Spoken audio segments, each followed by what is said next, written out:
world. I could feel all this death. Everything they built will fall! And from the ashes of their world, we'll build a better one!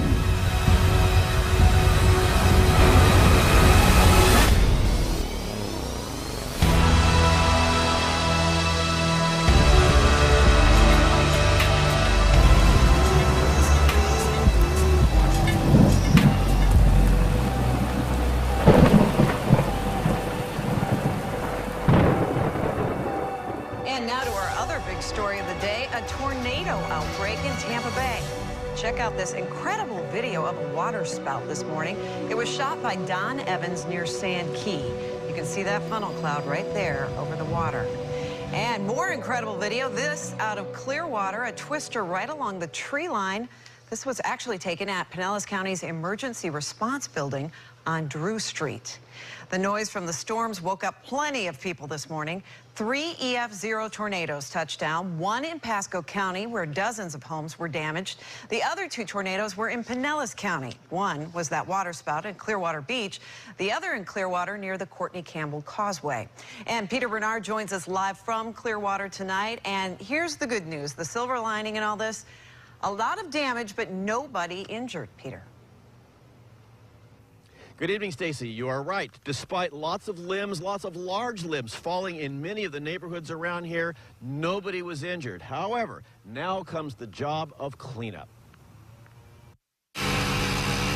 The sound of chainsaws replaced the sound of swirling winds in a Clearwater neighborhood. Ben Broderson gathered his family under futons and mattresses. Seemed like if the house is going to come down, if at least we're under mattresses, we might be okay. At the Brigadoon Apartments, a limb lodged next to a steering wheel. This morning, thank God we're running late. So they wasn't in the car, still preparing to get out. Any other time, though, give or take, they would have been in that car. Neighbors report hearing a roaring noise. Sounds like a train coming through, and all of a sudden there's tree branches flying all over the place. A limb punctured his roof. The storm also ravaged parts of this neighborhood. It was like a war zone. Garbage cans, the big, you know, the ones with the wheels that the trucks lift, they were traveling down the street doing 60 miles an hour, slamming into things. At a nearby park, the storm mangled soccer goals, a large fence, and a new scoreboard. My trampoline got picked up and thrown into a tree, and it's broke. The storm mostly spared Haley Dixon's house, but her prized trampoline is ruined. She and her family took cover. I went into my mom and dad's closet that had no windows. Like a giant banana, the storm peeled this roof off. And all day long, there have been tree crews here. Now we see a Duke Energy crew behind me. I want to point out something. In this neighborhood here, look at this. Somebody put up a sign, I think it's the county, warning about unlicensed contractors. Oftentimes when you see storms like this come through, right after that, unlicensed contractors go through. So that storm's to warn people about that. Down at the Brigadoon Apartments, there are 3 apartments that are not livable, and right now the Red Cross is helping those folks.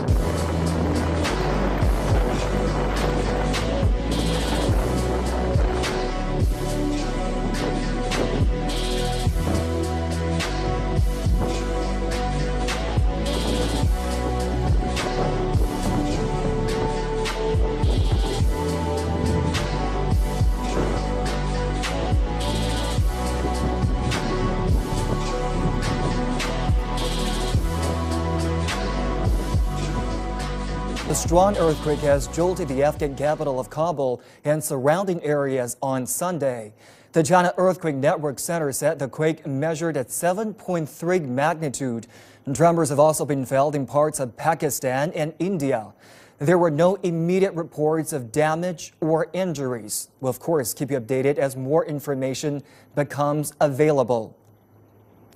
Now for the very latest development, let's talk to our correspondent Shweta Bajaj in New Delhi. Shweta, 7.3 magnitude. That's got to be a big quake. What more can you tell us at this point? At the time of the quake, we were at the 5th floor of a building, and we were seeing aftershocks of the Nepal earthquake and the recent Pakistan earthquake here in New Delhi. But this was much, much bigger. We all had to rush down, considering that this quake went on for a considerable period of time. After about 30 seconds, there were other aftershocks that came. Later, the news trickled in that the epicenter could be somewhere in Afghanistan or Pakistan. Also, here in Delhi, the Delhi government decided to stop the Delhi metro for time being. There was massive quake also felt when people were in the train. At this point in time, as far as India is concerned, we don't know of any sort of damage to either buildings, infrastructure, or people. But the earthquake itself was pretty massive, leading to a pretty much standstill situation. And people who were working in offices, considering there were very few people because it was Sundays, everybody came out. The streets were full of people. The cars were stopped. There were traffic jams where our office is right outside. There was a red light which would stop functioning, because of which there was a traffic jam. And you saw a lot of people actually coming out and panicking. So considering that the epicenter is not here, even then, the size of the quake was considerably big. CCTV Shraddha Bajaj updating us on that earthquake in Afghanistan. Shraddha will be checking back with you later in the program. Thank you.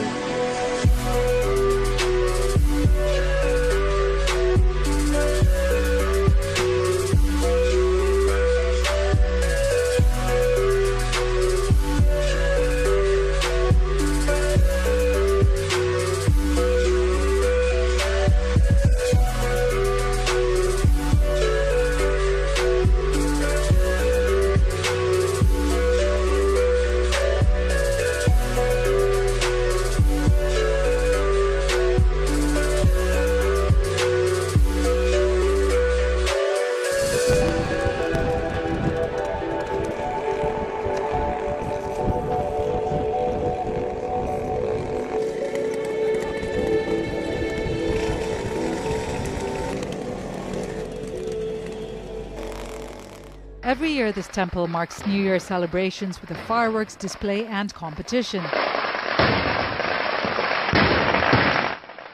Once again this year, thousands of people had come to worship and watch the pyrotechnics.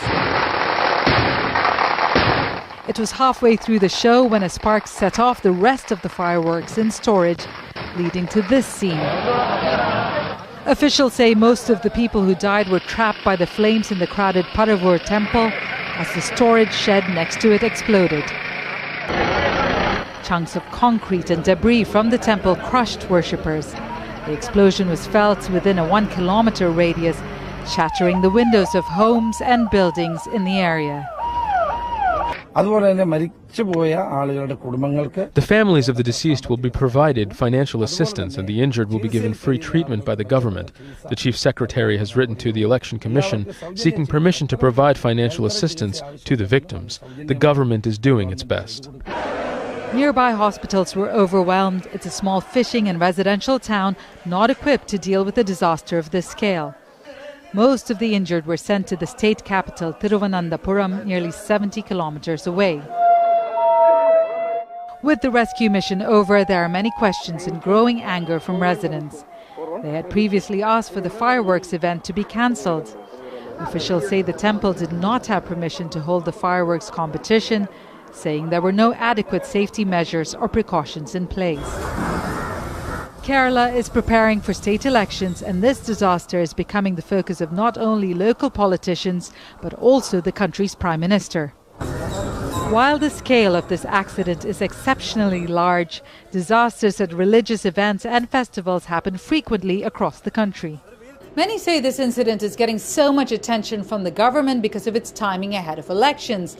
And there will be questions about why the government has largely failed to respond to long-standing calls to strengthen policing, crowd control and safety measures at events like this, which draws a huge number of people. Divya Gopalan, Al Jazeera, New Delhi.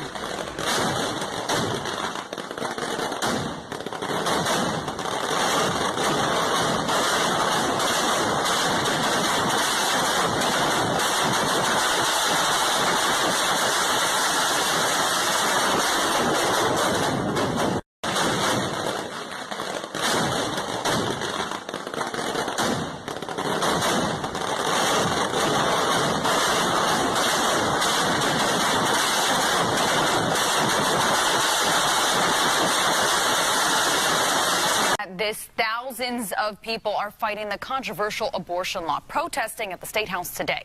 But meeting them there, pro-life supporters, and both sides are exchanging heated words. The contentious new law set to take effect in July bans abortions if a woman seeks the procedure because the fetus could have birth defects or is a certain gender or race. Now, this has prompted federal lawsuits from the ACLU and Planned Parenthood, and now protesters voicing their opinions at the State House as well. RTV6's Liz Adiola live tonight with a look at both sides of this hot-button issue. Liz, what are people saying about this right now? Well, Melissa, talk has turned tonight to raising money for the Women's Health Fund. Planned Parenthood is actually holding a benefit at the Marriott. It just kicked off right now, but this is just a few hours after there was debate just a few blocks away at the state capitol. Amongst the rally cry, there were clashes. This is a shame. Strong ideas carried by both men and women voicing their thoughts on a bill Governor Mike Pence recently signed into law, basically banning women from seeking abortions if a fetus is a certain gender or race or shows signs of birth defects. I'm not forcing anyone not to do something they don't want to do, and I expect that same respect. Jennifer Wilson, one voice among hundreds who held up signs against the decision, saying it infringes on women's rights. It feels like, from a woman's standpoint, that what we're allowed to decide for ourselves is shrinking more and more. And so it's just something I felt like I really needed to stand up for. But representatives with Indiana Right to Life say the law is actually about stopping discriminatory practices. This rally is an ugly reminder of the fact that they want to have the right to kill their babies that don't meet up to their expectations. And these are the same characteristics that we seek to protect. While at the same time, they say they're saving lives like Katie Shaw's. A person is a person, no matter how small. Among the large crowd, voices against abortion push through. We have military personnel fighting for what they believe in, laying down their lives for our freedoms in this country. But women can't lay down their lives for 9 months for a child. If they can't take care of that child, put them up for adoption. Met each time with a push right back, a group that says it won't give up. It's time for the legislature to understand that women are important. We have lives. We are people. Even though the law goes into effect this July. Yeah, both sides standing very firmly on what they believe. Tonight's benefit, according to Planned Parenthood, the funds from that benefit will go to help low-income men and women get health preventative care services. Reporting live downtown, Liz Adiola, RTV6. To say, Tashana? Well, Asha, Bruce Springsteen, an activist in his own right, he's taking a stand against something that has been making headlines for quite some time now. Bruce Springsteen and the E Street Band have decided to pull out of their concert on Sunday that was supposed to be held at the Greensboro Coliseum in North Carolina. Of course, a lot of fans upset about this. They were expecting around 15,000 people to attend, but they decided to make this move because of the state's new law that is blocking anti-discrimination rules for the LGBT community. Now, I want to share a bit more about this law. It's called House Bill 2, and it would require transgender people to use bathrooms based on their biological sex, so the sex that would be indicated on their birth certificate. And it also bans state lawsuits for workplace discrimination from even being launched as well. So a lot of activists have been against this. They are calling this law discriminatory and, of course, not recognizing the rights of everyone. And Springsteen said he's canceling his concert to be in solidarity with protesters. I want to share a bit more about what he had to say in a statement on his website. He said, "Some things are more important than a rock show, and this fight against prejudice and bigotry is one of them." He also shared more, with fans on his website. And fellow guitarist Steven Van Zandt also called the legislation an evil virus. He made this tweet: "Proud to be in the E Street Band." And he said that the band had considered going ahead and performing and making a more political statement on stage, but they said that they felt that the economic hurt for, of course, that would be felt because of this concert not being taken place is a lot more hard-hitting, hit them in their pockets. So this is the reasoning. They have been receiving a lot of support, but Mark Walker, who is a U.S. congressman, has been vocal about this move, and he says that he thinks that Springsteen is a bully for taking this stance and that he should follow through with his commitment, but all ticket holders can get their tickets refunded. Springsteen, just the latest big name, really, to have spoken out against this so-called bathroom law. Who else is speaking out? Well, you know, there's been a number of companies that have been, sharing their support for this, their support against this law. But we're also seeing some interesting things. Lionsgate was preparing to film a new show for Hulu, and they've decided to basically pull the shooting in North Carolina. It was filming was scheduled to begin in May, but the production has been moved. That's going to cost North Carolina about 100 jobs. So that is definitely a huge push. Springsteen, again, a lot of people supporting him online, fellow celebrities as well. And we're seeing sponsors and brands also supporting, or going against this bill and sharing their support with protesters and activists. Rising concerns this morning about a very unusual new firearm. It could go on sale later this year. The weapon looks just like a smartphone, but it's actually a .380 caliber handgun. The design is drawing attention from law enforcement and the lawmakers like Senator Charles Schumer. Josh Elliott of our digital network CBSN is here with the controversy. Josh, welcome and good morning. Thank you, Gail. Good morning to you. We should emphasize that the gun in question is still actually in development. An actual working version does not yet exist, but that hasn't stopped Senator Schumer from calling for an investigation aimed at keeping this potential weapon off the market. It's about as big as most phones would be with any kind of a protective case. Kirk Jelberg is CEO of Ideal Conceal. He says his gun's design, which allows it to unfold from a smartphone shape to a fully functional weapon, would allow a responsible owner to carry it more freely. There are some people that really would take serious issue in your workplace or somewhere else to see, a gun on you. And I think it gives people an opportunity to avoid that conversation. It's clearly being marketed for nefarious purposes. But on Monday, New York Senator and gun control advocate Charles Schumer called on the Department of Justice and the Bureau of Alcohol, Tobacco, Firearms, and Explosives to investigate whether this gun would violate federal law. There are two federal laws that might be applicable. A gun can't be disguised like a pen or something else. The other says that if a gun can't be detected as a gun, as it goes through security, like at an airport, both can be made illegal.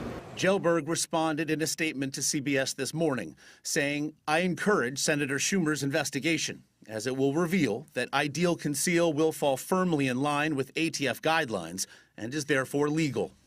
Matthew Horace is a former ATF special agent and says this new invention could have disastrous consequences. If law enforcement comes in touch with someone that has this and mistakes a phone for a gun or a gun for a phone, the results could be tragic. The company says the new firearm will be available for purchase by the middle of this year for $395. The Second Amendment says you have a right to bear arms. The Second Amendment doesn't say you have a right to bear a gun that's disguised as an iPhone. A Texas school police officer has been put on leave after video surfaced of a violent incident at a middle school. Janessa, you okay? Wow, the video posted Wednesday shows the officer pick up and body slam the student. This all happened at Rhodes Middle School in San Antonio last week, and the officer was reportedly responded after two students began arguing. Now, after slamming the student to the pavement, he can be seen pulling the dazed girl to her feet and leading her away. School officials called the video, quote, concerning, and said the district as well as local police were investigating it as a case of excessive force. The officer involved has been with the department for more than a year and served previously in the Air Force. London police have arrested several people as scuffles have been breaking out against British Prime Minister David Cameron over his involvement in the Panama Papers scandal.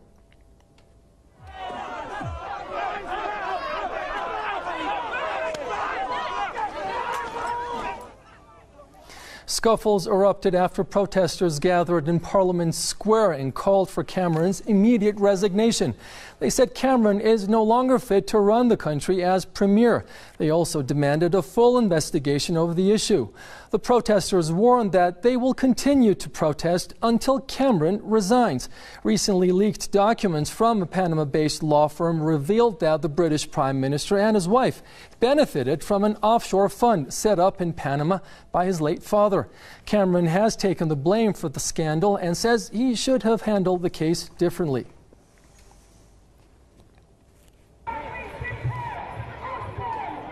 The Panama Papers have been making headlines since last week. The leaked documents have already placed several leading figures in hot water and even forced Iceland's Prime Minister to step down. Now thousands of British protesters are asking for a similar decision by their very own Premier. It's been a tough week for David Cameron. It took him 5 days to admit he'd benefited from an offshore investment fund, and now parliamentarians want him to give a full account of his private financial dealings. But the protesters here just want him to resign. I think he should definitely resign, primarily because of the utter level of hypocrisy that he's committed to. He can't be trusted. He's a joke, really, and it's not fair. He doesn't represent people. Not only has he taken advantage of avoiding taxes that everyone else has to pay, he's stood there and he's lied day after day. The man's got no integrity. We just need to get the British public on our side and get him out. He needs to resign tonight. As the protesters marched through the streets of London, they stopped outside the Grand Connaught Rooms where the Conservative Spring Forum was taking place. Outside the plush building, they shouted slogans demanding Cameron's resignation and referred to him as a liar and a hypocrite. I think he's been a massive hypocrite, an incredible hypocrite. I mean, when you say it, when you look, they say that they're the party for hard-working people, yet at the same time, what they're actually doing is taking money from hard-working people. If people like our Prime Minister and our Chancellor of the Exchequer and the Tory candidate for mayor paid their taxes and didn't decide to be non-domiciled, then we could afford everything we need. How can we trust him anymore? And to be completely honest, I think that he should resign. While there were thousands in attendance for the demonstration, the number of people now disillusioned with David Cameron is even greater. Opinion polls show that the Labour leader Jeremy Corbyn is more popular than Cameron. So is this the beginning of the end for the Tory leader? These protesters certainly hope so. Clashes in the French capital as riot police try to contain protesters on this, the 6th straight day of nationwide Labour protests. Marches against a proposed overhaul of the country's protective labor laws have swept across the country, with similar scenes like this happening in the western city of Rennes on Saturday.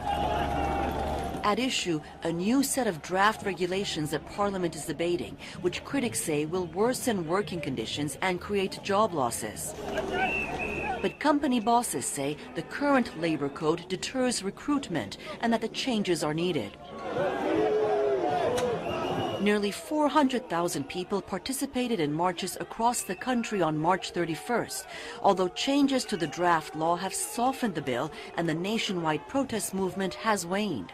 Still, emotions remain high, and not even the revised draft has silenced the protests. Macedonian police have used tear gas to push back hundreds of migrants from a border fence at a sprawling refugee camp on the Greek side of the border.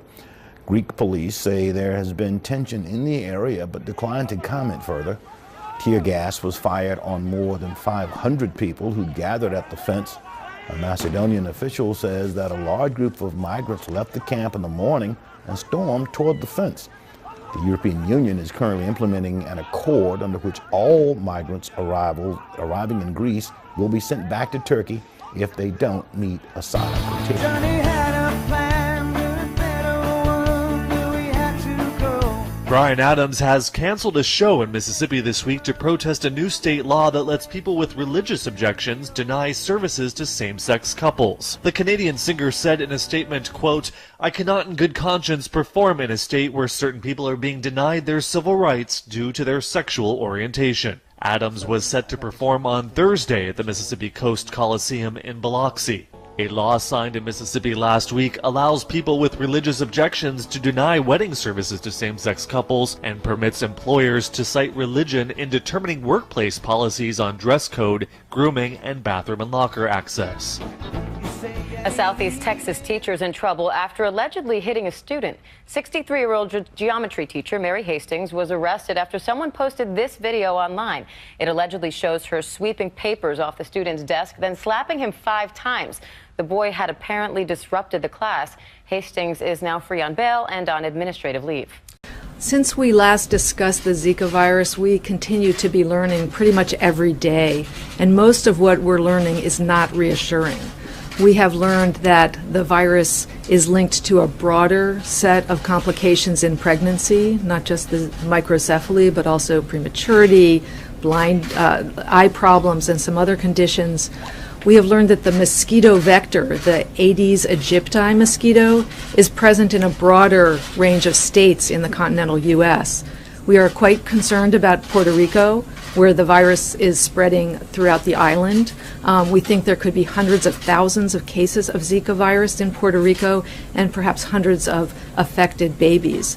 We also are continuing with the vaccine studies that I mentioned to you. I told you that we would very likely have our first vaccine candidate in phase 1 in September. That looks like it's on time. We're producing it in our pilot plant outside of Bethesda, and we're going to then be processing it to be able to get it through the FDA to put into a human. You know, much of our predictions... But we absolutely need to be ready. You know, as Dr. Fauci was saying, everything we look at with this virus seems to be a bit scarier than we initially thought. And so while we absolutely hope we don't see widespread local transmission in the continental U.S., we need the states to be ready for that. And that